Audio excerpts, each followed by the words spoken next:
Hey folks, welcome back. This week we're going to talk about MMOs. Why? Because every week James is getting emails asking two questions. Why do all modern MMOs fail? And what do you think the future of MMOs is? Well, those are good questions and there's no time like the present, so let's do this.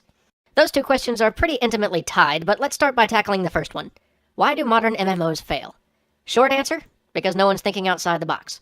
Longer answer, well, it has a lot to do with psychology and business, so, buckle up. The principal reason that MMOs fail today is money. You know how much it costs to make one of those things? $60 to $100 million. With that kind of money, you could buy a video game every 10 minutes for the next 20 years and never run out. If you carried that much money around in $1 bills, it would weigh slightly more than a walrus. For most studios, a gamble of that size is a life or death risk. Almost no independently funded studio has the capital on hand to even attempt a venture like that. That means that everybody who's making MMOs has to answer either to a publisher or a group of investors. Investors want to know that they're investing in a company, not a project, because individual games tend to be very hit or miss, and they don't provide the kind of long-term stability most investors are looking for. This leads new MMO studios to try and develop multiple games at once, or create a web portal, or start publishing games before they've even finished developing their first product. And while that might make sense on paper, in reality it's suicide for a starting developer. Investors will eventually become more savvy about the game world, but the way things are now, MMO developers are having to split their resources and their focus in order to appease those investors, and the result has been a pile of shoddy products and cancellations. Alternatively, MMO developers can work with larger publishers to get the funding they need, but the large publishers tend to be conservative when it comes to game design. Historically, they've preferred to reskin game types that they know will work, rather than trying to push the envelope. And as much as we love to push innovation here, I have to admit it's a good business policy. Heck, it's given us a lot of good games. It just doesn't work for MMOs. Why? Because console games are launched and then done. You beat the single player, you mess around with the multiplayer for a little while, but then you move on. They're not perpetual games. MMORPGs, on the other hand, thrive on how much of the player's time they consume. They're designed to be played to the exclusion of everything else. People just can't play two MMORPGs at once. Besides, MMOs are perpetual by nature. They're continually being updated and expanded, creating an effectively illimitable amount of content for the player to explore. Couple that with the social bonds that people form in these games that keep them from leaving, and you have a very limited market. You see what I'm saying? Let me put it more simply. World of Warcraft is enormous. It owns everything. Nobody can compete with it, because users aren't willing to play two MMORPGs at the same time, and unless users migrate en masse, players will end up finding other games less fun because all their friends still play WoW. This means that many MMO players spend their entire MMO lifecycle in this one game, and the size of the market for traditional MMORPGs isn't that large. It's probably close to its cap at about 20 million users now. But because Blizzard is making $1 billion a year on this thing, everybody wants to compete with it.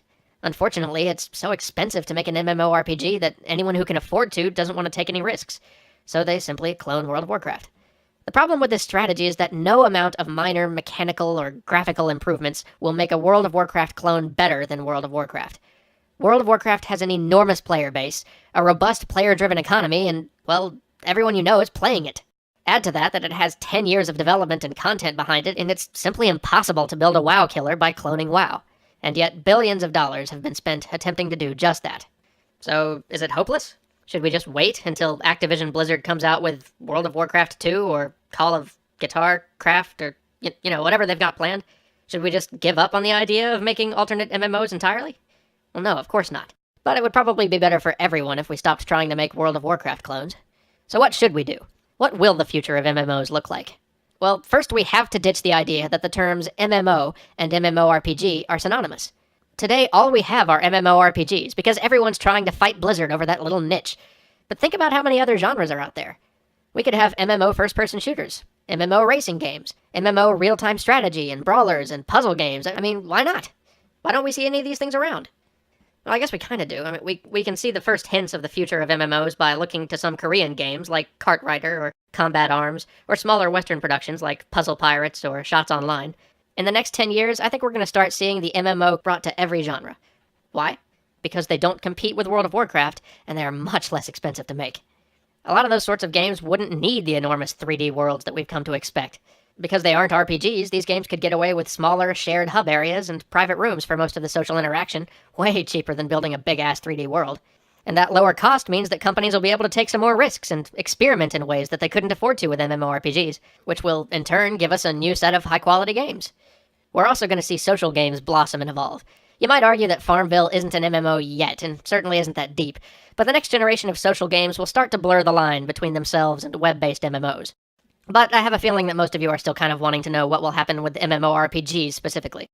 Well, if I had to venture a guess about their future, which is always good for sticking one's foot in one's mouth, I think the dominance of World of Warcraft will slowly come to an end in a few years. Of course, by then Blizzard will probably have released some new MMO to pick up the slack, but there will probably be enough players who got their first taste of MMORPGs through WoW and are ready to move on to something a little different. At that point, the landscape may open up enough for a few smaller MMORPGs to get a foothold, so long as they aren't just World of Warcraft 2 clones. I think one trend we'll start to see will involve more uncharted worlds where all of the players play in the same space, kind of like EVE Online. I think we'll start to see more emphasis on story, too, eventually graduating to player-driven storylines. We'll start to see a few ventures into user-generated content, which will meet with some limited success, and a strong trend away from subscription-based gaming. At first, these games will likely move to microtransactions via in-game purchases, and eventually evolve into more mutually beneficial systems, such as, like, watch this ad, get some credit, or allow us to use 3% of your CPU to crunch data and you can play for free. We'll probably also see a lot more and a lot better web-based MMOs, and last but not least, we'll see the first attempts to cross over between MMOs, the web, and reality.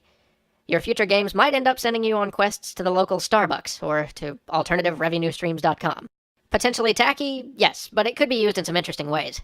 As you can see, there's still a lot of room for the MMO model to evolve and grow, and it's going to be pretty exciting to watch it happen. But I think we're out of time for now. Until next week, feel free to email us your questions, thoughts, comments, violent assertions, misspelled accusations, or undying praise. You can find our email address in the closing credits. Your questions will help us to pick future topics, so send us some emails. Later.